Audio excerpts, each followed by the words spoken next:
The length of wire become L1 and L2 when applied force is 100 and 120। Actually है क्या कि कोई एक वायर है और उसकी जो लेंथ है बिगिनिंग में, नेचुरल लेंथ, जब आप कोई भी फोर्स नहीं लगाए थे दैट टाइम सपोज करिए L0 थी। फिर आपने क्या किया, इस पे फोर्स लगाया तो जो इसका ए पॉइंट है वो थोड़ा सा राइट में शिफ्ट हो गया और अब इसकी लेंथ L1 हो गई है।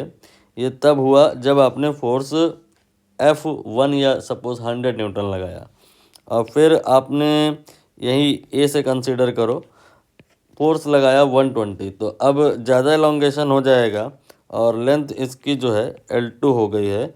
ये तब हुआ जब आपने 120 न्यूटन का फोर्स लगाया। तो यहाँ पे बताना ये है कि नेचुरल लेंथ कितनी होगी। आपको कहानी पता होगी यंग मॉडुलस की, stress force divide by area, ये Young modulus multiplied by strain, यानी कि स्ट्रेन अगर हम कहें तो L minus L not, L जो लेंथ है और L नॉट ओरिजिनल लेंथ, ये आपका चेंज इन लेंथ है and divided by original length.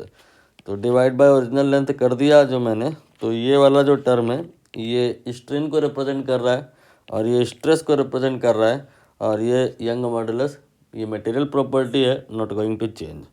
तो अब आप यहाँ पर इस इक्वेशन को दो बार प्रोसीड करेंगे, एक बार केस 1 के लिए जब L0 से L1 हो गया है और एक बार तब जब L0 से L2 हो गया है। जब L0 से L1 हुआ है दैट टाइम आप 100 न्यूटन लगाए थे और L0 से जो L2 हुआ है दैट टाइम 120 लगाए थे। तो case 1 for 100 newton we will talk, तो यहाँ 100 हो जाएगा and divided by area and then यहाँ पे y L1 minus L0 and divided by L0। इसके बाद में दूसरा वाला केस जब आप फोर्स 100 न्यूटन नहीं 120 न्यूटन लगाए थे, तो दैट टाइम यहाँ पे 120 ले लिया जाएगा और एरिया जो होगा डिवाइड बाय ए में आएगा, फिर Y, then length now not L, ये L2 हो जा रही है, minus L0 and divide by L0। ये दो इक्वेशन हैं, इनकी हेल्प से आपको यहाँ पे L0 निकालना है, नेचुरल लेंथ निकालना है। तो आप इन दोनों इक्वेशन को डिवाइड कर दो, तो जब डिवाइड करोगे तो ये कैंसिल हो जाएगा, ये 100/120 आएगा। 5 का पहाड़ा भी लगे हाथ पढ़ ही लो, नहीं रुक जाओ ज़्यादा फास्ट ना हो जाए। यहाँ पे y कैंसिल हो जाएगा, L0 कैंसिल हो जाएगा, you will get L1 minus L0 and divided by L2 minus L0। अब यहाँ पे आप 20 का पहाड़ा पढ़ लो, तो ये आपका हो जाएगा 5 और ये हो जाएगा 6, क्रॉस मल्टीप्लाई कर लो तो ये आ जाएगा 5L2 माइनस 5L0, ये ऐसे मल्टीप्लाई कर लो तो ये आ जाएगा 6L1 माइनस 6L0। अब इसको आप इधर ले आओ तो 6 माइनस 5 ये हो जाएगा only L0, natural length will be 6L1 minus 5L2। ठीक है, अब ये जो आंसर है सही है लेकिन L1 के टर्म्स में नहीं है।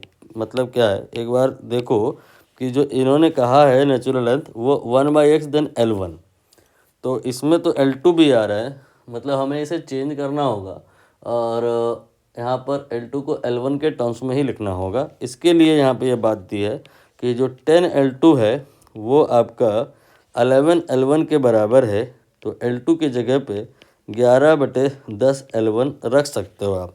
तो यहाँ पे हम 11/10 या इसको 1.1 भी कह सकते हैं रखें अगर, तो क्या आएगा, ये 6L1 माइनस 1.1 इंटू 5, 5.5 आ जाएगा ये।